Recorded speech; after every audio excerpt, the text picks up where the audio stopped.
తీవ్ర ఆర్థిక దోపిడీకి గురవుతున్న జూనియర్ ఆర్టిస్టుల సమస్యలను పరిష్కరించాలని సీఎం రేవంత్ రెడ్డికి తెలుగు సినీ and TV junior artist union విజ్ఞప్తి చేసింది.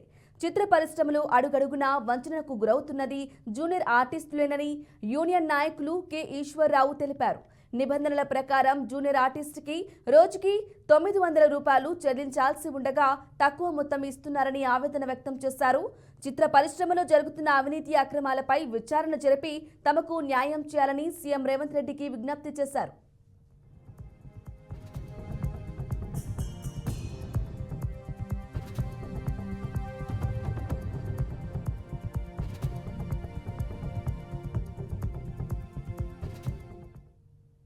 నా పేరు M Venkatesh, CITU Hyderabad district president secretary. ఈరోజు జూనియర్ ఆర్టిస్ట్ యూనియన్లకు సంబంధించిన సమస్యలపైన సోమాజిగూడ ప్రెస్ క్లబ్లో మేము ప్రెస్ మీట్ ఏర్పాటు చేశాము. ప్రధానంగా గత ఎన్నికలు 2023 అక్టోబర్లో ఎన్నికలు జరిగాయి. ఎన్నికల సందర్భంగా జూనియర్ ఆర్టిస్టులకు ఇప్పుడు గెలిచిన అధ్యక్ష ప్రధాన కార్యదర్శులు ఎవరైతే ఉన్నారో చాలా హామీలు ఇచ్చారు. కానీ ఆ హామీ ఏ ఒక్కటి కూడా ఈ రోజుకి అమలు జరగట్లేదు.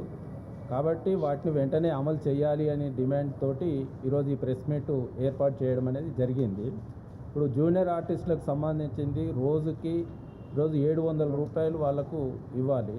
కానీ కేవలం నాన్ కార్డ్ హోల్డర్స్ని వాళ్ళందరినీ కూడా తీసుకొని వెళ్ళి వాళ్ళకు 400 ఇస్తూ వీళ్ళకు షూటింగ్స్ ఇవ్వకుండా చేస్తున్న పరిస్థితి ఉన్నది ఒకటి. రెండోది ఏంటంటే గతంలో వీళ్ళకు డైలీ వేజ్ ఉంటుండే, లేదంటే వీక్లీ వన్స్ పేమెంట్ ఇస్తుండే. వీళ్ళు ఎన్నికల సందర్భంగా ఏం చేశారు అని అంటే మేము